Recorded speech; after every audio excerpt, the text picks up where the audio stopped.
Welcome back to the Time for Heroes podcast. Sorry. Yeah, I had like a nice mic and a nice camera all plugged into a nice computer, but it didn't work, so it doesn't even matter. I'm the same. I don't use a mic anymore, man. It doesn't seem to work. Anyway, On the podcast today, I've got Newton Faulkner, a guy that has 7 studio albums, another one on the way. Of those albums, 4 top 10s, 2 of which have been number ones. And we're going to touch on his career, plus what's coming up. Obviously, a new album at September the 19th and a tour to coincide with that. But what I like to do at the start, Newton, is go right back to what life was like for a young Newton Faulkner growing up. We can do that. So just fire away. Obviously, I believe you were, you grew up in Reigate, which is, my missus is for Crawley, so I've been doing that way quite a bit. I think I got a tattoo in Reigate. Yeah, was that Tony's? Tony's tattoos, aye. I don't have any tattoos, but I know Tony from around the place, so yeah, I remember that. Oh, no, it's a lovely place to grow up. It was great. I mean, I kind of grew up there, and then when I was 9, this is kind of the most radical bit of my childhood, I started commuting. Mm-hmm. Over an hour. It's like an airport to Farringdon, which is kind of unthinkable by today's standards. The idea of a 9-year-old just being miles away. Like, I've got a 14-year-old son, and it's terrifying. It's terrifying to even him being off on his own freaks me out. Yeah, I'm the same with my kids.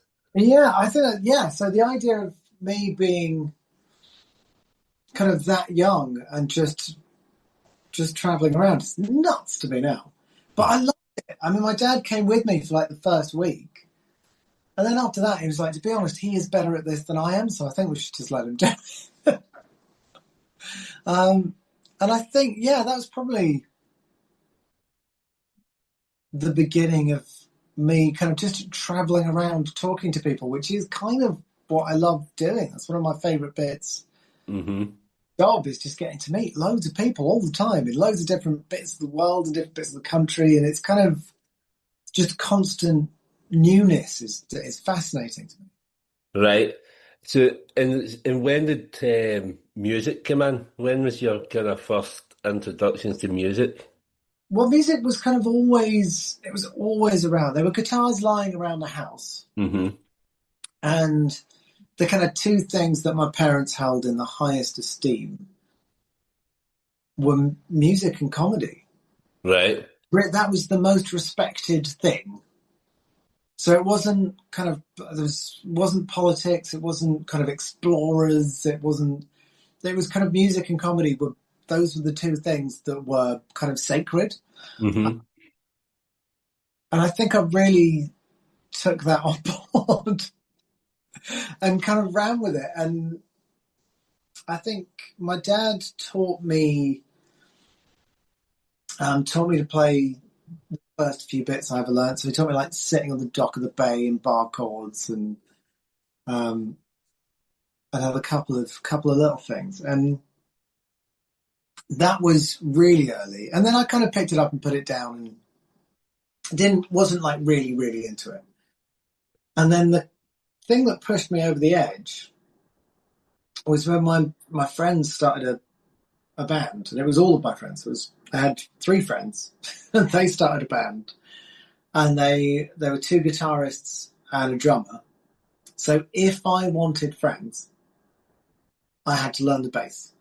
Mm-hmm. I think is why most people learn the bass. I think that's how that works. Yeah. I've interviewed a lot of bassists, and it all goes through the same story, aye.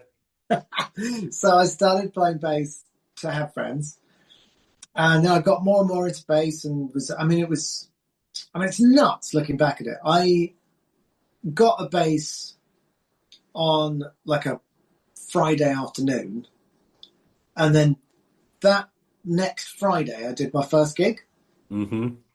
and I was reading kind of the notes off like a book in front of me, and we were doing like Green Day covers, and I was like, okay, so it's there, and I knew enough bits to kind of piece it together. But it's insane to think of getting an instrument and then a week later doing a gig is pretty insane. But I loved it, and then moved across to electric guitar a bit later on. And I'd had like drum lessons and I'd had some piano lessons, but I wasn't like in. It was just that I did. So I'd had drum lessons for a bit and had piano lessons for a bit. I'd learnt the bass to have friends. And I'd done a little bit of electric guitar and a bit kind of nylon string acoustic stuff. And then it was when I went into a guitar shop and had a go on a steel string acoustic, it suddenly just felt like somewhere I could use everything I'd learnt from everywhere else. So obviously like the theory from piano stuff, a lot of the bass techniques don't work on electrics, but do work on steel string acoustics. Mm-hmm. So all the kind of slap stuff I could get to articulate, and again, it's a lot more, or can be a lot more percussive, which is where all the kind of drum stuff came back in. So it just felt like somewhere I could use everything. Mm-hmm. And it was at that point that I went like hard in, and then I asked my parents if I could go to music college next. And I remember I went to like an open day at the ACM, and I was just casually chatting to like a few guys that were hanging around. I was like, oh, cool. So how long have you been playing? They were like, 10 years. And I was like, oh, shit. So they had been playing, there's people that have been playing like literally 9 times longer than I had. I'd only really started playing like a year before, maybe 2 years, absolute max. So in that kind of gap of time is probably still my most intensive period of just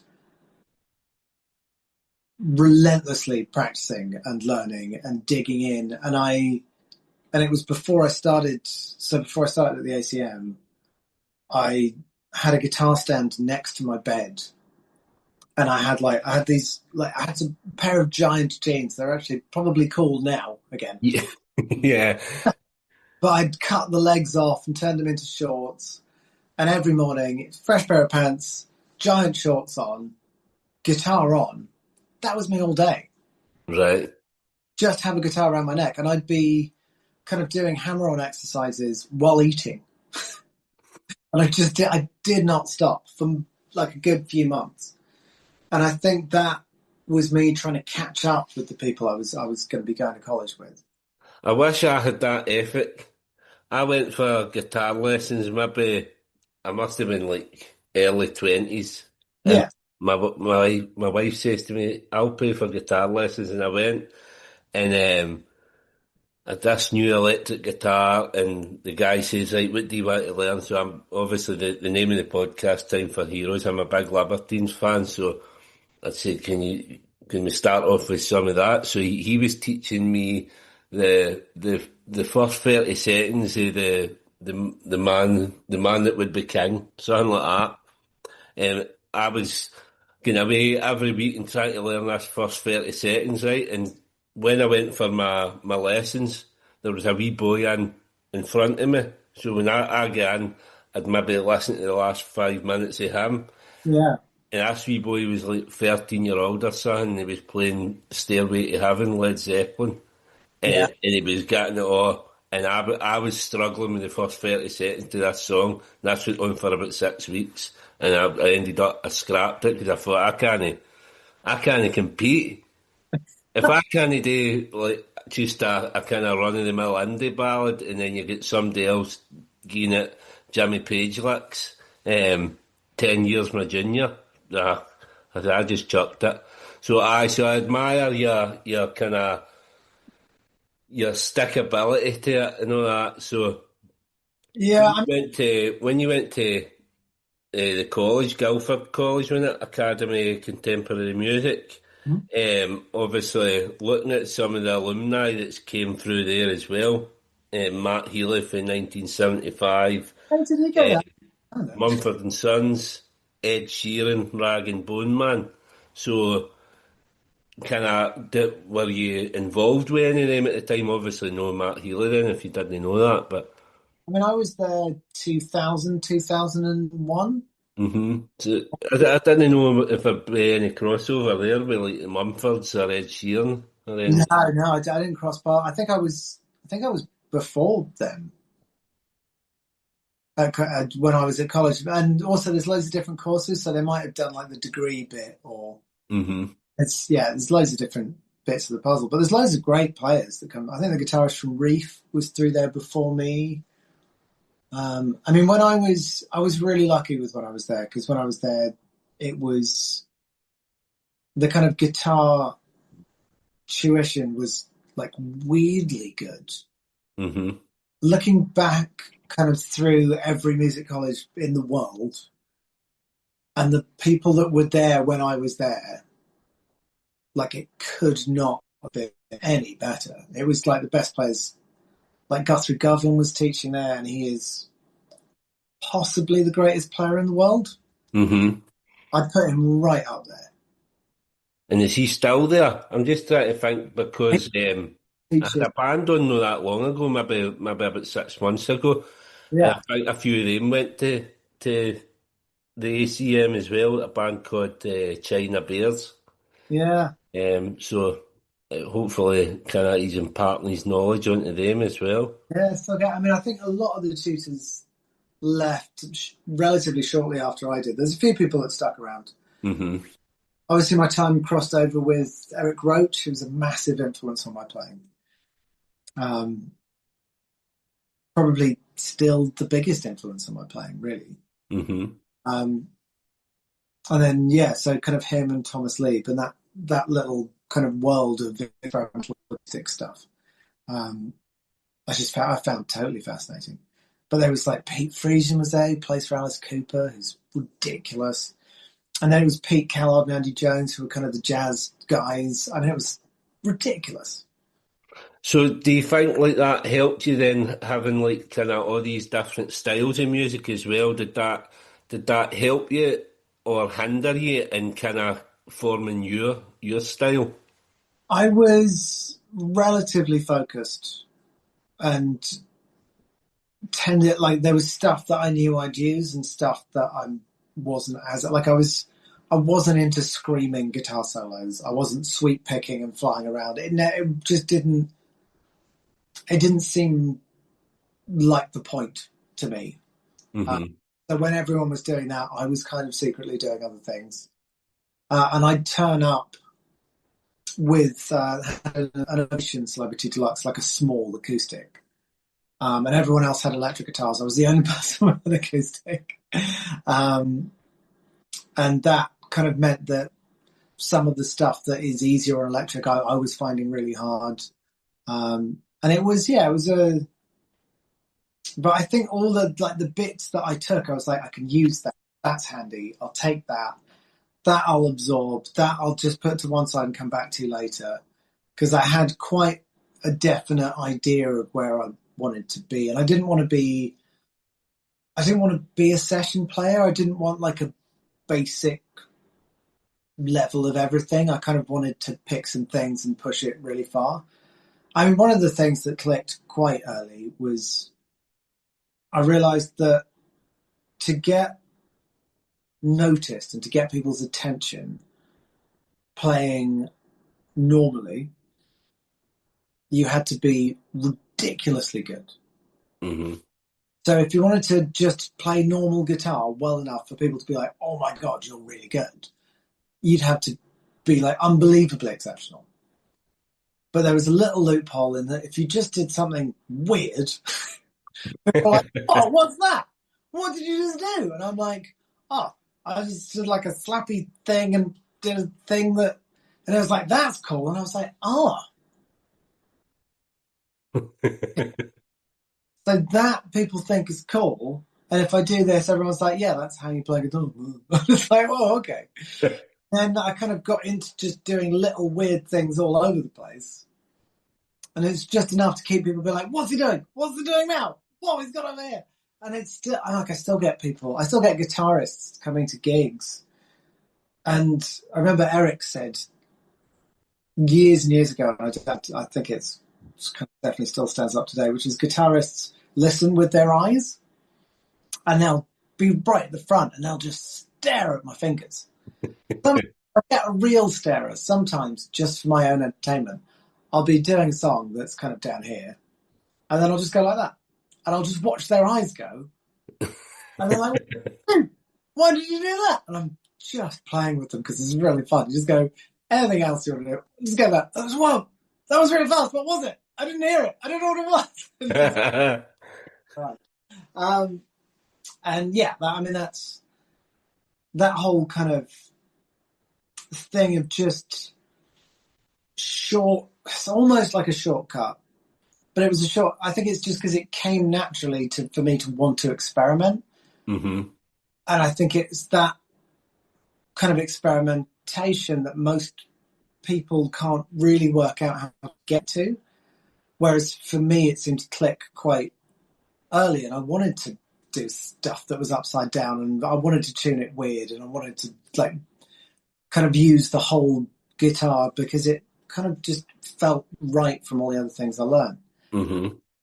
And I'm still there's a track on the new album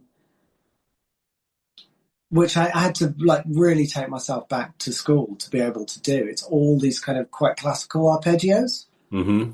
And loads of full on little finger time. And it was actually really nice to challenge myself in a way that I probably picked up and put down about 25 years ago. And actually, that's what this track needs. So I need to relearn how to do that, which I loved. It was a really fun challenge. And I'm playing it live loads now. So going back then to once you kind of started kind of releasing music, or you went solo. Firstly, before you released the album, you went to South by Southwest. Yeah, I remember that. What was that like then? Over there, was that the first time you'd been to America and in the music industry and stuff like that? And how was that then? I'm trying to remember. I think I went out there with my radio plugger. And we couldn't afford a hotel room for me, so I was sleeping on the floor.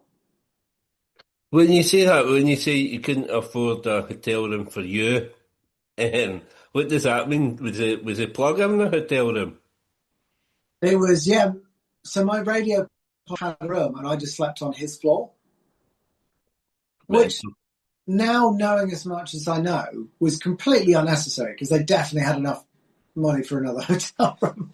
But at the time, one night on a floor didn't really faze me. It wasn't a big deal. So yeah, I remember that. And then went to, I think I did probably about three gigs in 2 days or 3 days. And it was really fun. I think the first time I didn't do as much, I think that's when I met Lyle Lovett. And he came up and he loved what I was doing. He was so enthusiastic. Asked me loads of questions about the players I was listening to and where it had come from.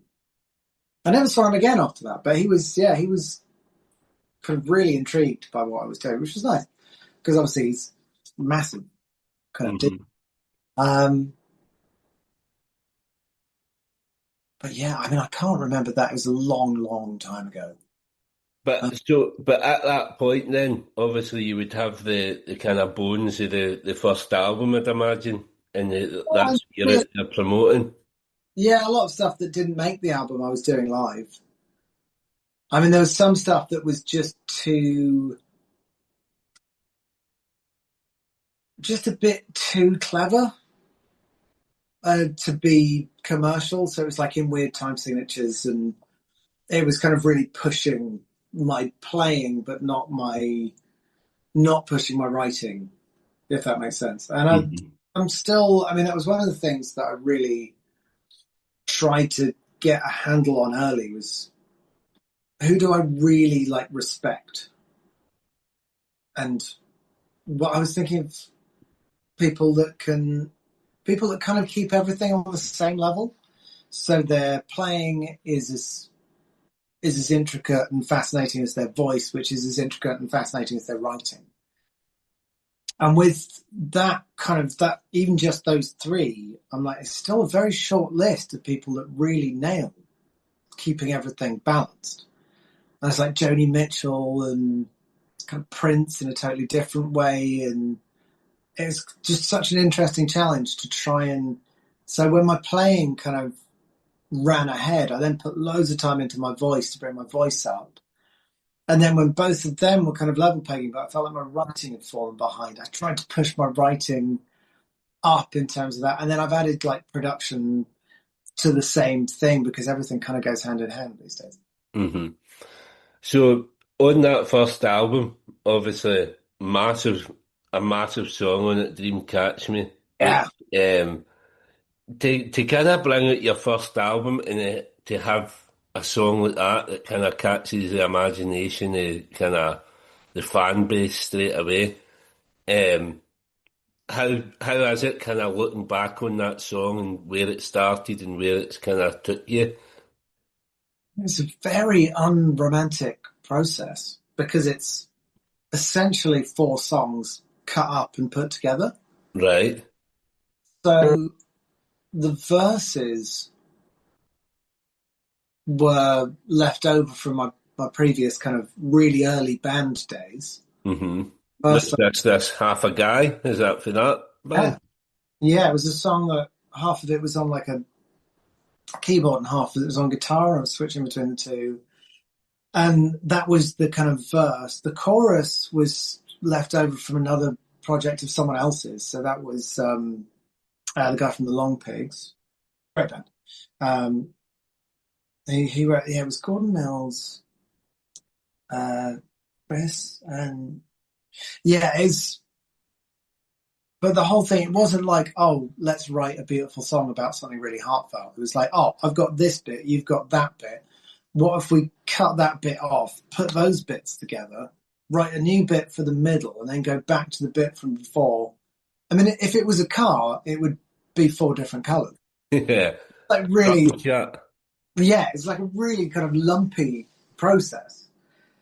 But then when we got to the end, it was like, oh, this feels like a really solid song. I mean, I did at one point not want it on the album, which I'm quite glad someone talked me into doing. Because for me, I was really into things like kind of I Need Something and the Teardrop cover and interesting kind of musical pieces. And then with Dream Catch Me, it just felt a bit normal compared to everything else. And obviously I was being, on one level, like a lot of my early marketing, I was being sold as a guitarist on one level. And I did get some weird flack from people that had heard all these rumours about this guitarist. And then Dream Catch Me came out and then went, why are we talking about this guy as a guitarist? He literally just goes, jang, jang, jang, jang, jang, jang. Literally 4 minutes. He doesn't do anything else. Which was strange. It felt like a bit disjointed to me in some ways. But then when it came out and it was on Radio 1 and Radio 2 at the same time, which...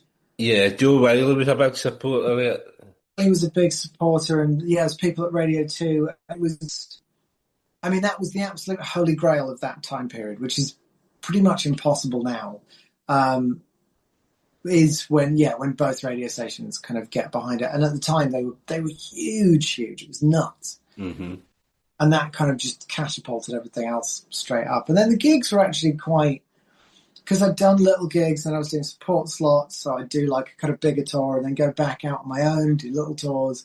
Yeah, well, I mean, I was looking at the supports as well, so around about that time as well, supporting John Mayer, James Morrison, Paolo Nutini, so all kind of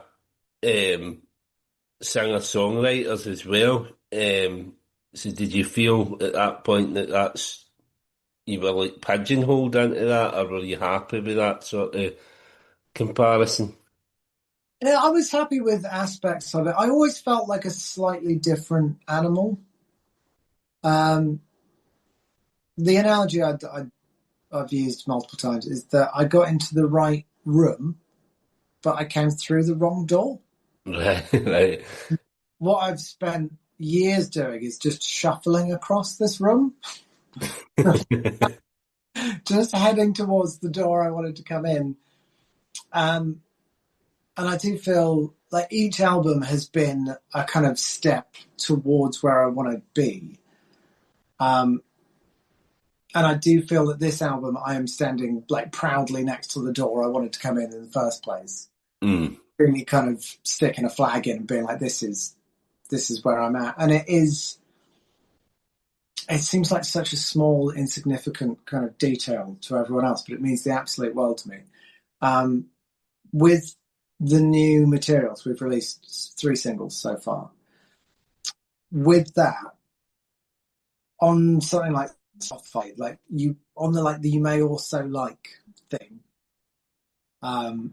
has suddenly shifted to being everything that I'm actually genuinely really passionate about and into. Mm-hmm. And that hasn't always been the case. And in terms of even playing it to like friends, whenever you play a new piece of music to a music person, the first thing they do is rattle off a bunch of names.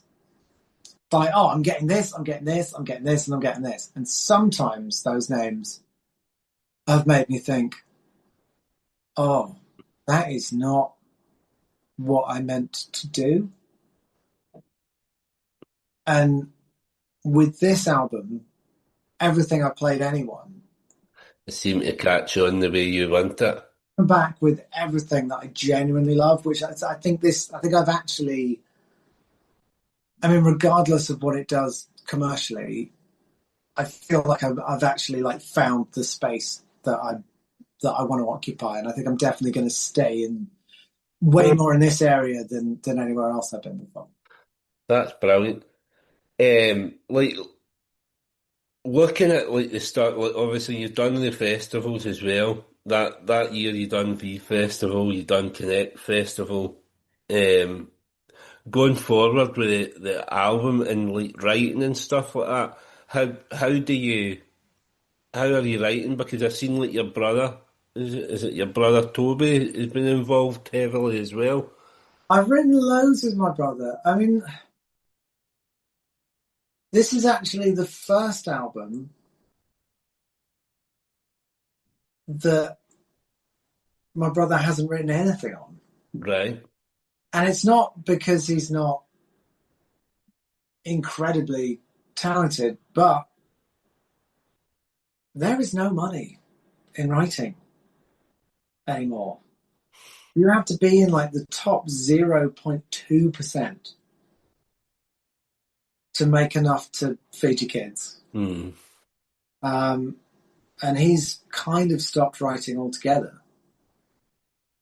So, and what does he do other than that? Is he released in himself? Or has he been quite happy in the background? No, he's always been happily in the background. But I don't think he would have stopped writing by choice. I think that's just the way things have gone Mm-hmm. with the kind of industry as a whole. But I love writing with him. I'm definitely gonna. I've already told him that because I'm gonna. I think start working on the next album now. Mm-hmm. I've already told him that I really want him involved because he's got the time now. But he's moved more into visual stuff. He's been filming loads of stuff. Right. Partly for me, partly for all kinds of things. But I definitely want to get him writing again. But that was my kind of, he was my long time kind of stable writing partner for years and years. So obviously the first album, Hand Built by Robots, at 2007, and then as I say, you played these festivals, and the following year Radio 1's Big Weekend, Lollapalooza, Oxygen, Isle of Wight. So hitting festivals big, getting yourself out there, ready to go and think about a new album, and then you broke your wrist. So Yeah, how did the broken wrist happen, and how did that affect the second album? I think it actually improved the second album from a writing point of view. I think I needed a little bit more time. And I think if I jumped straight in, we would have just recorded the 12 songs that I'd written and we just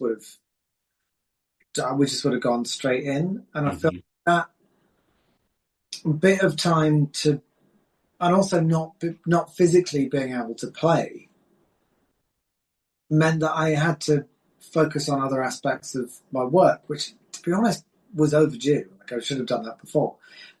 So lyrically, I feel like the second album is really solid actually because that was the only thing I could do. I couldn't play, so I just spent ages kind of making the lyrics as interesting and as intricate as I possibly could, and I feel like I feel like it kind of benefited from that.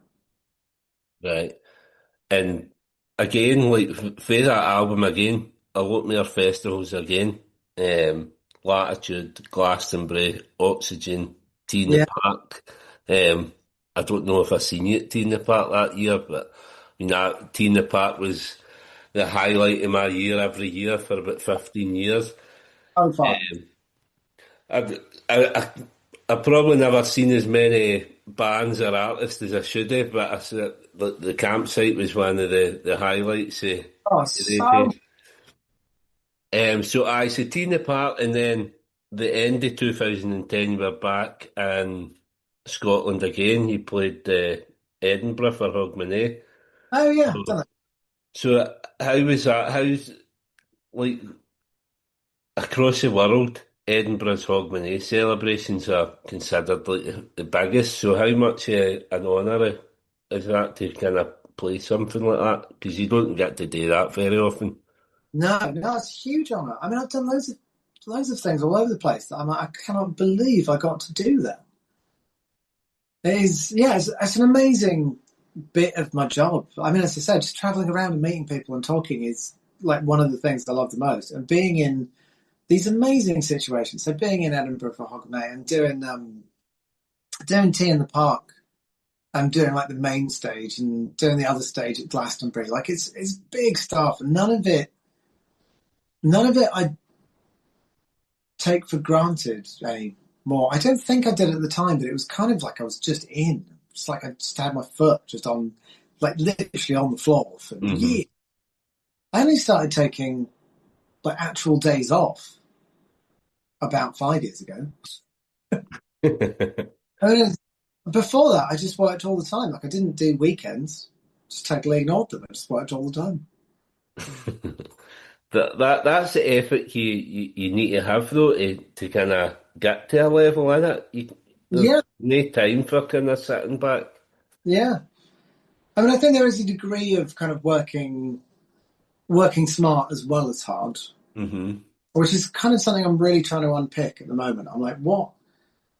Because the job has mutated over the decades, um, and it's not just like I could sit and I could just play guitar all day and then I could record an album. But if I just did that, no one would know it was coming out because the social media bit of the puzzle's missing. And then I'm also writing for other people. I'm also writing for Sync, and the social media stuff is such a full time job. I To was keep going to get into social media stuff as well at some point because it kind of leads me into one of my other guests that I had on. So we maybe come back to that a bit later. But obviously, we all this, as I mentioned, like all these big festivals, like a number one album followed by a number three album, all these festivals, Edinburgh, Hogmanay, and then 2011, did Westlife cover one of your songs? Yeah, I mean I had a strange relationship with that song from the beginning But because it just seems to be, see when you see like all these big festivals, like how well you're doing album wise, and then you get a big pop act covering your song. It's like it's everything seems to be going in the right direction. Well, whether you like that sort of band or that sort of music, I happened to be watching a documentary about Oasis the other day, and Noel Gallagher was saying about Stop Crying Your Heart Out. He says, "What did you think when was it Leona Lewis covered it?" And he's like, "Ka-ching." That's what I thought. You know what I mean? So it's like whether you like that artist, if they're going to take the song and fucking boost your money for it, then I mean, where that's really come into its own is actually going back to social media again. Is Dream Catch Me on TikTok in the last Mhm. has just been mind blowing. Well, it's funny that as well because it gets obviously if you're talking that it's nearly 20 years old that song. So once it comes onto TikTok, it's a full new generation of people that are listening to it. It's covered every day. Yeah. Every day someone does it somewhere. And to begin with, it was people that had heard it the first time round. Hmm. And now it's people covering it because they've heard someone else covering it and they have no idea where it came from. So we'll get onto that then in this. So one of my guests maybe last year, and I didn't know her. It was PR handed her to me, said you might like this lassie, Scottish lassie, Hmm. um, which I thought, how have I never heard her before? Obviously coming from Scotland, Natty Dread, Oh, yeah, no, sorry. right? No, So obviously getting into her story and the TikTok stuff and how she kind of connected with you. yeah. Aye, so how did that come about? Because she's an incredible talent, man. She's a brilliant voice, and obviously you went on to work with her as well a wee bit. I mean, it got sent to me and someone said this because it was happening a lot at that time. And I'm trying to think how to put this politely. Um, Not all of the covers were as good as Natty's one. That's um. So when Natty's one came in, I was like, when it had been sent to me, there's only two possibilities, two possible reasons as to why it would have been sent to me. And there's one is that it was unbelievably bad, and I got sent a lot of those, or it was unbelievably good. And when it came up, I was like, I don't know which one this is going to be. Let's see what happens. And then she came in. It was like, whoa, okay, wow. And then I was like listening to her other stuff, and I was like, this is really good. And her voice is astonishing, and her playing's really good. And she's got so much of the kind of so much of what you need to have a career. And then my sister, who manages me, talked to me about kind of should we see what we can do with her? You up for writing with her? I was like, yeah, definitely. And then I've written stuff with her. I've been an executive producer on some of her records, so I've kind of overseen trying to keep it as authentic as you possibly kind of can. So getting that balance right of keeping everyone who's listened to all the stuff on TikTok and is into that, you've got to kind of tick that box while trying to reach everyone else with the new material and new vibes. And it's a challenge. It's a hard thing to do. And it's very much kind of ongoing. She rang me a couple of days ago. It was like, she was actually asking me about Pro Tools. It's like, how do you do this? I can't get it. Okay, get it up on screen. And then, yeah, kind of talk to it. But her writing is getting better all the time. And her production's actually really stepping up. So, Yeah, yeah, I think if she keeps going, she'll do really well. yeah, absolute talent. I couldn't believe I'd missed her until I discovered her. Absolute talent. And back then to yourself again. So like your third album in 2012. After slumping to a number three album, you come back with another number one album. Yeah, Write It On Your Skin, which obviously I've not seen a lot of images for you. When I seen that album, I kind of thought, oh, it must be like hundreds of tattoos or that, and especially once you know Tony's tattoos, but you've not got much there, so where does that come from, write it in your skin? Well, it was a verse, and I had the verse for years. I think I had the verse when the first album came out. And I was like, I love this. Like, I just kept coming back to it. I play it in soundcheck all the time. People were like, what's that? It's like, it's a new song. Oh, what does it do after that? Very good question. I couldn't find anything that was... Because obviously, if you've got a good verse, on one hand, it's great because it's a good verse. But on the other hand, the chorus has to stick out more than the verse. So finding something that went further than the verse did took years. And I ended up like asking all my mates to like have a go at it. And so many writers tried, like loads from all over the place. Because I was like, I can't work out what this wants to do next. And it actually ended up being a chorus from my brother's band. They was like, we've done this, but we think this could work with this. And I was like, oh, okay, so let's see if the two work together. And I was like, this is by far the best it's ever been. So it's actually great. Yeah, it still brings me a huge amount of joy to be able to bring something from my brother's band into the world. Mm-hmm. But yeah, it's a song that I still love playing, and people lose their minds live. It's so much fun. And then after that, obviously, UK tour, into an Australian tour, and then pretty quickly back into the studio for another album.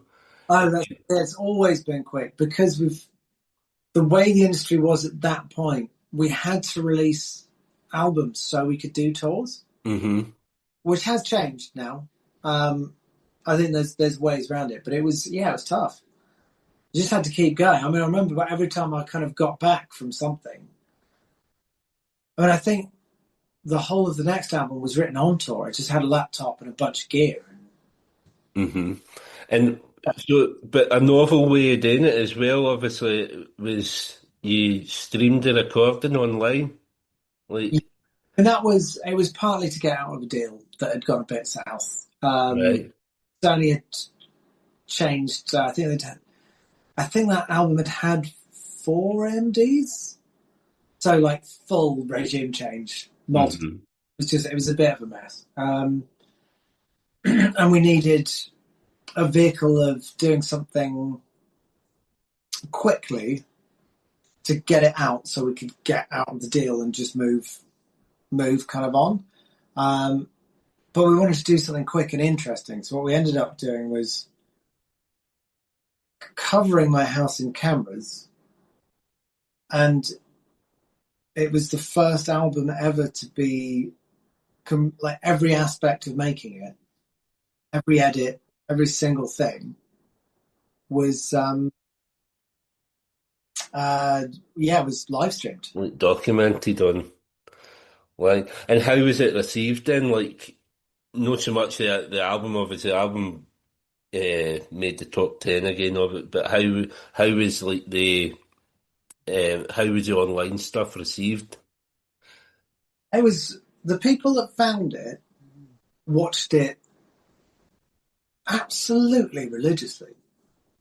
Like I'd walk down the stairs and I'd get loads of messages saying, "Morning, morning, everyone. Give me a second. Hang on."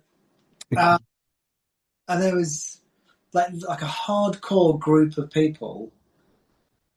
It was people that worked from home, and I just became the person that they worked with. Right. Which is beautiful, amazing, and it was nuts. I mean, it was quite kind of intense and maddening, and there was some stuff going on in my personal life which was really hard that I obviously had to work around while kind of completely ignoring because so it just had to had to happen. But it was although when you like bear in mind that it's 2013, like nowadays, like stuff like that's happening all the time. People get like Patreon and stuff like that, and they'll release content. Now you know what everyone's had for breakfast and what their coffee looked like. Mm-hmm. At the time, it was totally I mean, we had groundbreaking. had whole companies working on just the tech side of it, and they did an amazing job. They had amazing things where you could send a text to a number, and my house did something weird, like the lights changed or it made a noise. And, like it was nuts, really, really clever. I mean, I'd produced one track before I was told that I was producing an entire album, and it was a bit early for me to do that. And I'm really, really proud of the writing. And I was brutally honest. I mean, it's quite a depressing album because I was in quite a bad place. Really pushed my playing. It's probably, I think, still to this day, the most complex pieces of kind of guitar composition. I think that's because there was nothing else on it. Mm-hmm. Guitar and vocal. Maybe like the occasional like other thing, but there wasn't a kind of production level of like big drums and bass and all this stuff. It was like a different thing. And I think because the guitar was working so hard, I had to really push my playing to make it sound as big as I wanted it to. And with that record, after it came out, I got some phone calls from some like acoustic artists that I massively respect, asking me like, "What mics are you using? What are you doing? Because this is cool. This sounds really good." And I was like, that's really like that's amazing to hear, because I felt like I was massively out of my depth. And I think I did things that sounded good to me that were probably a bit weird and didn't make any sense to people that knew what they were doing. Mm-hmm. But the way that the album sounded at the end, I was really, really proud of it, because I was really like kind of learning on the job at that point.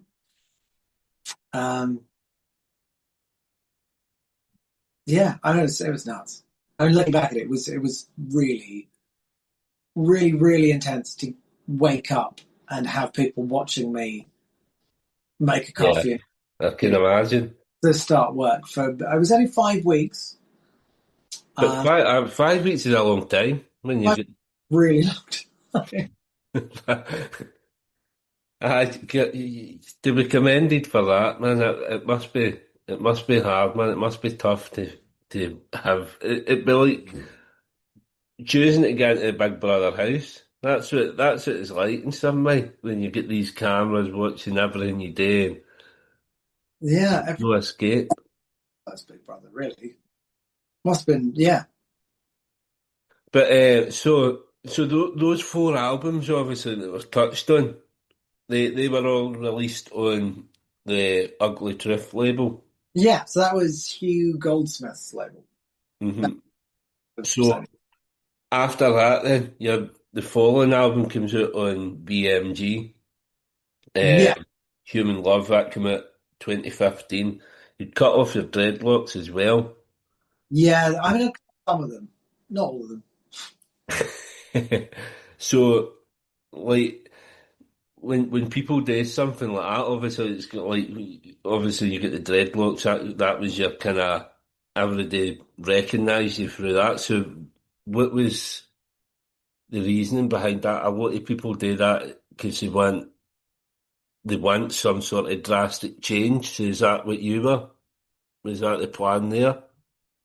So I was talking about your dreadlocks, and obviously, yes. Was that like, as I say, I can mind my friend had years back, he had an incident where he ended up in the hospital for the drink, and he punished himself by cutting off all his hair, and I was disgusted with him because he had this long indie hair at the time, and I couldn't grow my hair like that.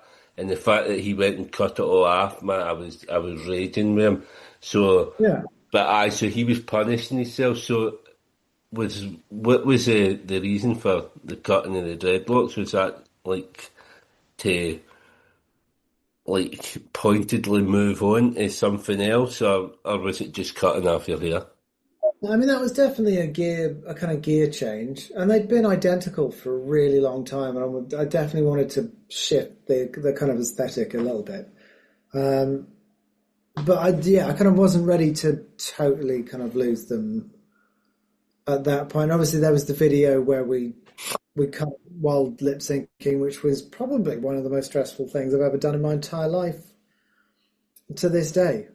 I remember I got there and I got to the kind of studio, and it was like an aircraft hangar with this massive light that was about 20 feet wide and a chair just in the middle of it. It was like a scene from some kind of weird horror film, but that was my kind of day. And I sat in the chair, cameraman ran around me while I was going with scissors. We could only do it once because you can't go back once you home.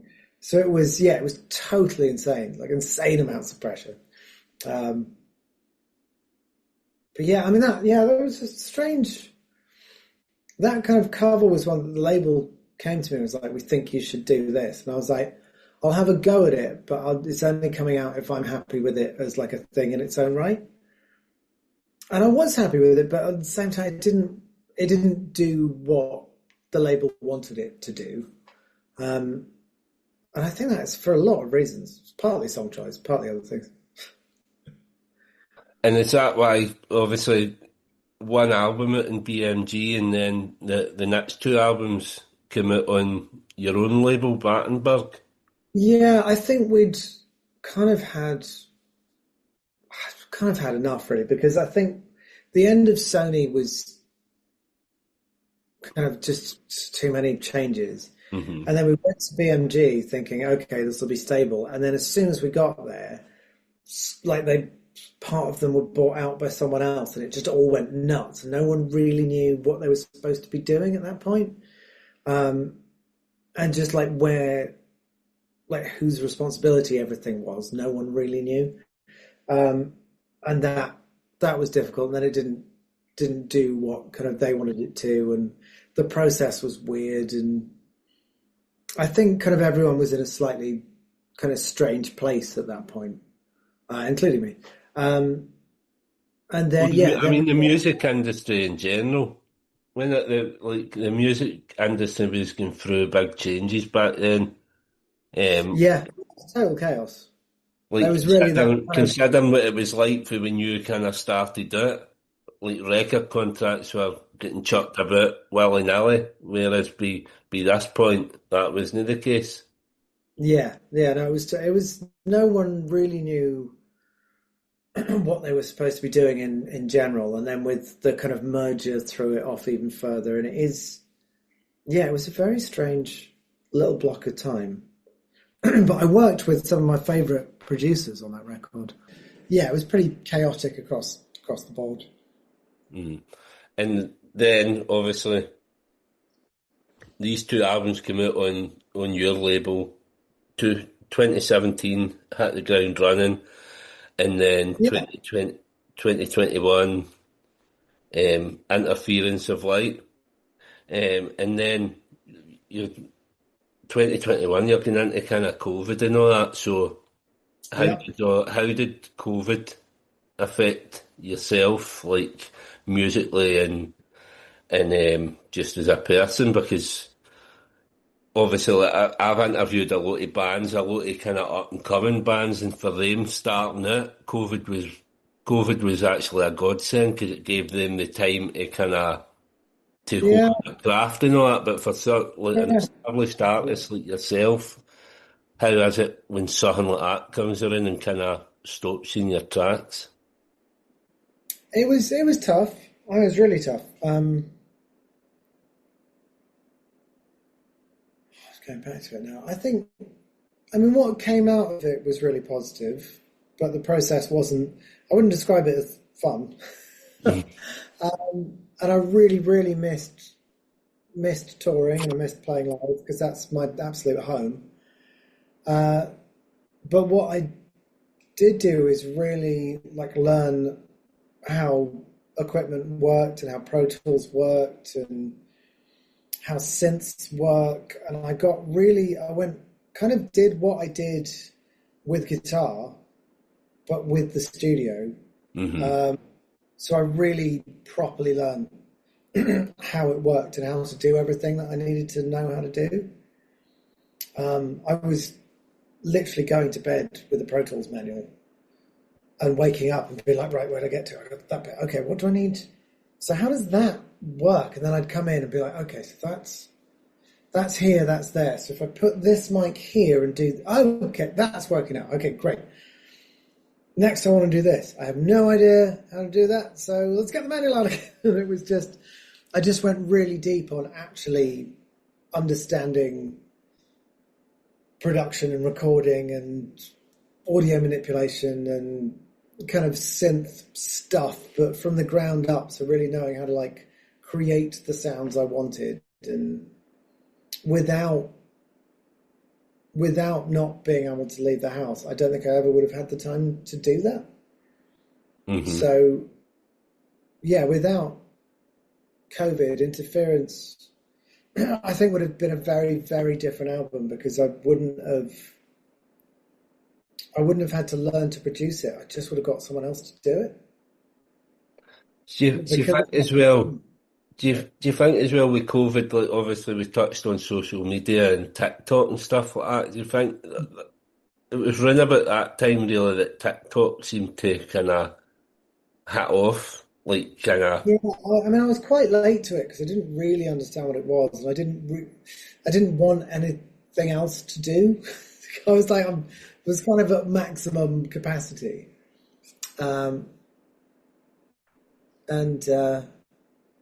yeah, I didn't feel like I could handle like another thing. So I was relatively late to it, really. No as late as me, mate. I've still never even downloaded it. It freaks me out. I feel too old for it. I know exactly how you feel. But it is like, it's become like quite a big part of my job. And that's, as I say, that's all came for COVID, because I can't mind TikTok before that, and it just seems to blow up for then. Yeah, no, I think you're right. So like from that last album in 2021, obviously like you released the Christmas EP featuring. That was kind of Warner came to me asking me to do it. It was actually Warner Germany. They came, can you do some Christmas stuff for us? We just want to see what happens. I was like, yeah, all right, give that a go. It's quite fun. So Natty's on that, and obviously, is it Chris Rea's Chris Rea's daughter? Yeah. That was a bizarre kind of connection that came about. So that came out, and then what else has been going on then? Have you just been kind of building up? Obviously, it's been a few years. Well, I've been making decisions about exactly where I'm, like the kind of music that I really want to make.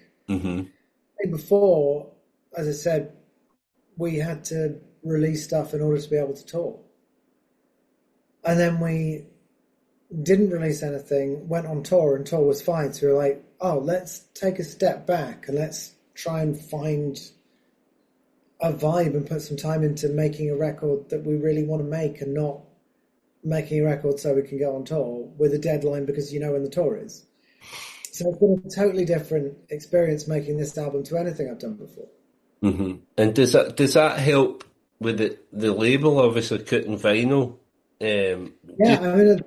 Just looking at cutting vinyl like through the years, they kind of get a history, kind of maybe bands that have kind of lost their way and want to take a step back and reassess. And so they've done that with like The View, the Enemy, bands like that have maybe took 3 years out and then come back on cutting vinyl.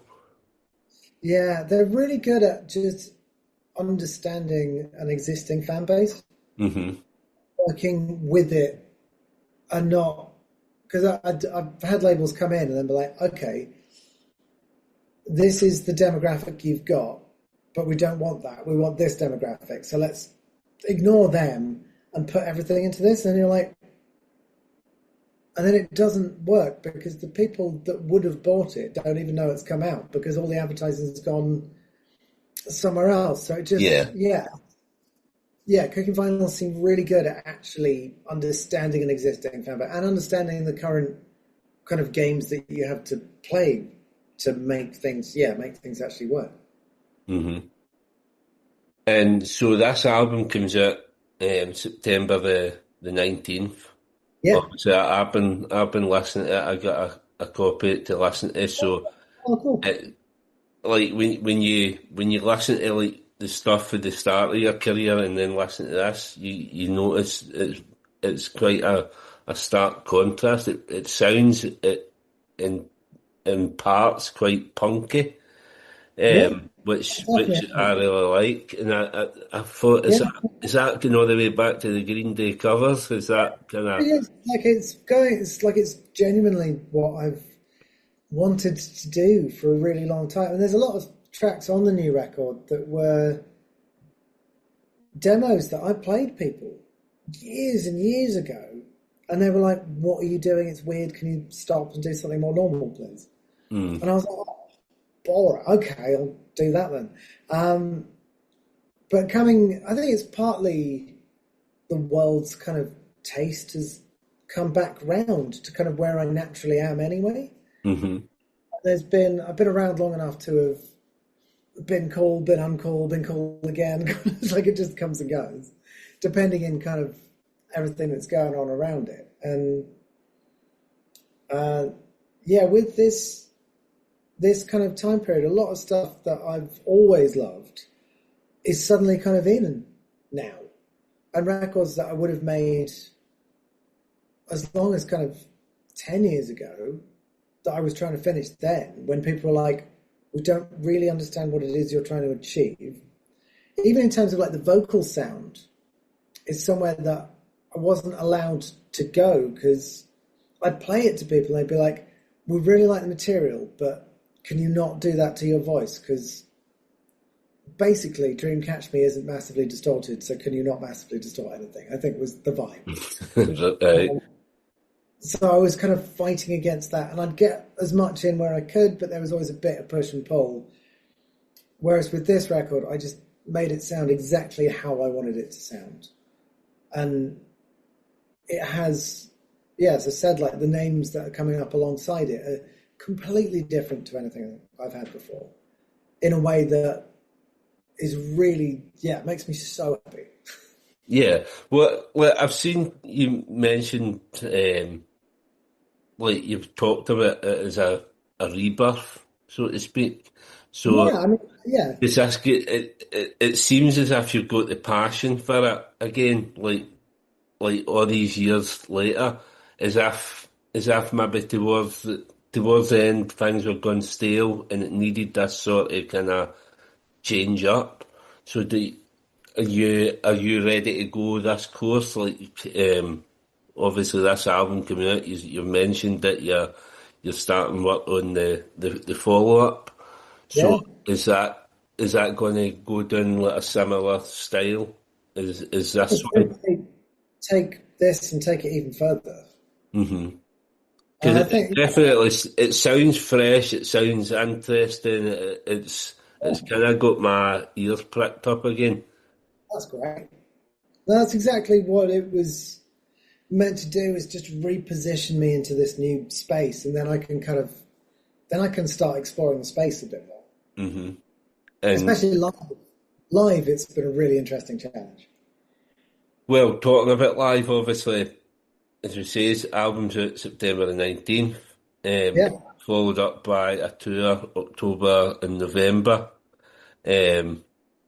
Norwich, Manchester, Cardiff, Birmingham, Exeter, Bath, Cambridge, Leeds, Newcastle, Aberdeen, Glasgow, Liverpool, Leicester, London, Belfast, Dublin and Cork. Obviously Glasgow you're playing SWG3. Cracking venue. I don't know if you've ever played there. But that's the sort of venue that suits a Newton Faulkner as well. Yeah, I mean, it's going to be a slightly different type of show, I think, because the kind of challenge that I've been, literally, I was kind of programming just before I came on this, is I need to make as much noise as the record. I need to do it on my own because every time I have people join me, people will tell me that they prefer me on my own. And it costs quite a lot to have other people with me. So it's one of those things I'm like, if people genuinely prefer me on my own, how am I going to do this? So what I've been doing is playing drums with my feet while sitting down. Mm-hmm. And it's been great fun. It's been really loud. But the weird thing is, whatever I do, people think it's really chilled because I'm sitting in a chair with an acoustic guitar. Even if I'm sitting in a chair with an acoustic guitar screaming, people are still like, oh, that was lovely. Whatever I do, I've pushed things really far, I've pulled things back, and it has, like, the response is the same, but I think because it looks the same. So what I've found is a way of making a huge amount of noise while being completely mobile. So I'm not stuck in one place. I think I'll keep the mic on the stand. I think all the ways of being fully mobile with a microphone just look a bit shit in general. Like the Britney Spears mic, I'm not into. Most interesting thing I found was a piece of kind of tech from like the 1940s, which is essentially a mic stand that you strap to your chest. But again, I think it gets a bit overly gimmicky and a bit stupid, and I'm already kind of, in order to create the noise, I've had to be really creative with my approach. And even the people that know me, when I explain what I'm going to do, they're like, "Oh my God, that's insane!" I'm like, "Yeah, I know." So I think I'm using it at a festival tomorrow. I've used it once so far. And Right. it was a hit and miss into it's kind of quite experimental MIDI triggering methods. I'm intrigued to see it. I'm hoping that you persevere with it, and we'll see it in Glasgow, man. I'd love to. No, it's going to be up and running in the next 2 weeks.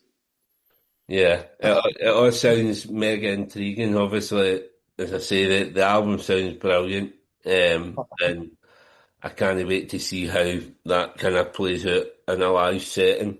I I think it's going to be way more fun.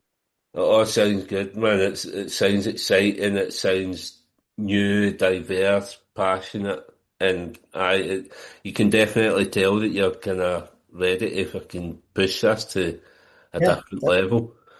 Um, Obviously, you mentioned starting writing the follow album. So, what's coming up after that? Have you got anything else, or take it it's going to be like festivals next year? yeah. I mean, I've got festivals every weekend this summer, dipping in and out. Yeah, I'm hoping to kind of. I mean, exactly like I have with the record and the kind of repositioning aspect. I think I want to do the same thing with the live shows, so just shift it into a slightly different space again. Mm-hmm. Basically, make it considerably rowdier while keeping like the kind of rawness and the soloness and that kind of intimacy, but also stepping it up a notch. Yeah, that all sounds good, man. I'm looking forward to what's coming up the next few months, man. It's going to be brilliant for you, man. Oh, Um, the live show I'm really excited about. There's just so many like different spaces I can dip into while still standing up and still kind of being like engaging. I think of all the things I've tried, this is the most excited I've been before kind of releasing a setup. Brilliant. I'll post all the links. Obviously, I'll post the link to the tour for people to buy tickets. I'll post up the album stuff like that. But the last part of the podcast, obviously, as I mentioned, it's called Time for Heroes. So the last part of it, I asked my Yeah. guests to pick four heroes or as many heroes as they want. If they can't whittle it down, four heroes to come for dinner. why they're your heroes, and what would you cook for them. They can be dead or alive. They can be for any aspect of life you want. Don't all need to be musicians. But I just fire away who you admire as heroes.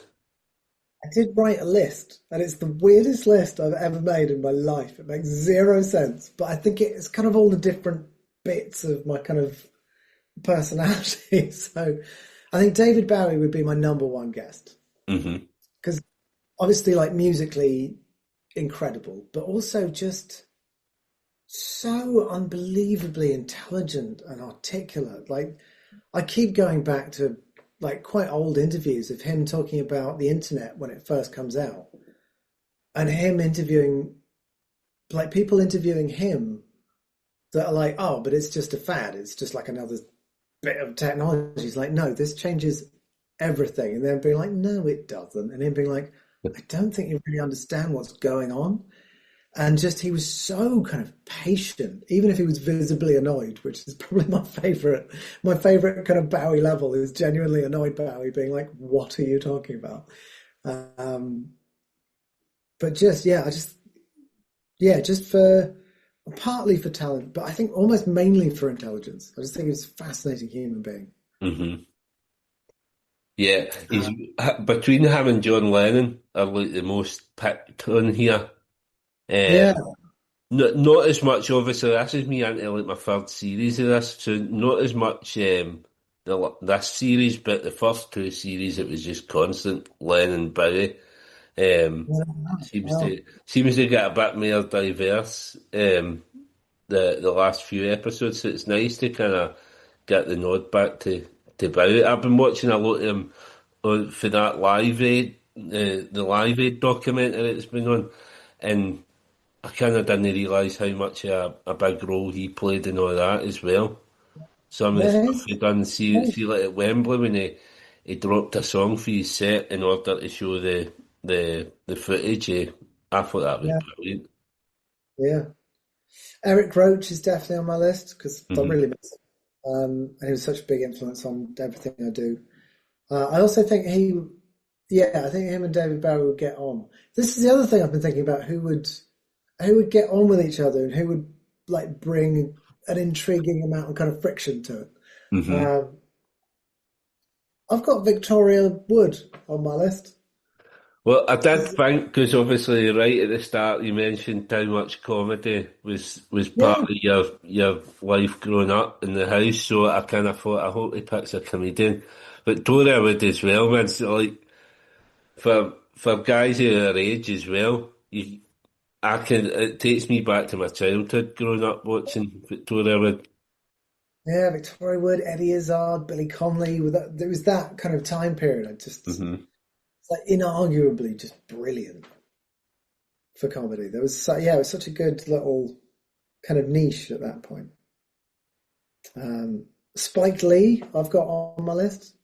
Just another person that every time I hear him talking about anything, I'm like, you really understand stuff. Like, it's like such a kind of broad level of understanding, and I just think he's a fascinating human. And also, like, some of the films he's made are incredible. I always come back to I can't remember the bloody name of it now. The one with Adam Driver in... the name of it's completely gone. But I love loads of his work. And then I've also got Stephen Fry. Brilliant. Very intelligent. All these people you're mentioning as well, the intelligence levels are through the roof, aren't they? It could be an episode of QI. I think it'd be a great evening. I think they'd all kind of just push each other up a notch as well. So just keep going. I was tempted to throw Brian Blessed in. So I find him like another fascinating character. Even just for the voice alone. Just the voice, him sitting next to Victoria Wood, just booming, I think would be nice. I think that's everyone. That's everyone I've got on here. Yeah, I'll take that. So that's about 6 or 7. I think, but I'll let you have all of them. I find human beings endlessly fascinating. And it's, my favourite bit of my job is actually just going around and meeting people and talking to people on trains and unloading trucks at 3 o'clock in the morning. And it's just like a totally different, like I never do anything touristy, ever. But I've been to Tokyo and like hung out and drunk with the crew, and it's like just a totally different way of experiencing the world, just being kind of underneath everyone else's experience. Everyone else is kind of out in the sunshine, going up towers and doing all the stuff. And that's when I'm in a dark room making noise to get it ready for when people come. And then when the sun goes down, people kind of come to me and then I go out to them afterwards. And it's just such a weird exchange. Love it. Brilliant, man. And what are you cooking all these people as well? That's a wee trick just to see if you're any good at your cooking. I would like to make an Induja lasagna. An Induja lasagna? That's what I'm going to do, yeah. Right, I don't know if I'm going to be vegetarian, but I'll come up with an alternative. Maybe some of them will. So what's that? What's in Induja? It's kind of spicy Spanish. It had like a real peak about kind of a year ago. It's still kind of going, but it kind of appeared and then was everywhere for a bit. And it's absolutely delicious, kind of spicy, meaty thing. But I think a lasagna with a layer of that, so like a slightly spicier than usual lasagna. Never tried it until now. It's obviously not made its way as far as Glasgow, so I'll be looking at that. That sounds beautiful. It's really nice. And I cook a lasagna every couple of weeks, and then we freeze portions of it. But these are toddler friendly lasagnas, so they're very low salt.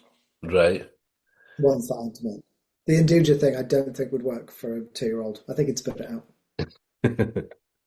Yeah, that sounds amazing. Been an absolute pleasure speaking to you today. Been trying to get listen, we've been trying to get it organised for long enough, and then we've had about 3 attempts a day with phones, and I hope your phone's all right. But we've got it there in the end. But it's been an absolute pleasure speaking to you.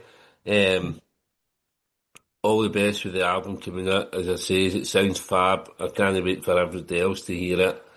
And I can't wait to see you in Glasgow in the tour. It'll be... It'll be mobile and loud. Yeah, I genuinely can't wait to see it, man. It sounds amazing. But absolute pleasure having you on. I'll get this episode out the next week or so. And I'll tag you in all the socials and all that, apart from TikTok because I'm not in there. But you can post it. You can post it there if you like. If you post it there and it makes me massive in TikTok, then that could be my opening onto that. Yeah, that could be the pleasure. But absolute pleasure speaking to you today. All the best with what's coming up the next few months, mate. And I'll speak to you again soon. All right? I'll be kicking around. Thank you. I hope you all enjoyed this episode of Time for Heroes podcast. If you would like to get in touch, the best way is on the Facebook page, Time for Heroes podcast, or on Instagram at Time for Heroes podcast, or Twitter at Time for Heroes P1, or drop me an email at timeforheroespod@gmail.com. You'll find Time for Heroes on all podcast platforms, including Spotify, Apple, Google and Amazon.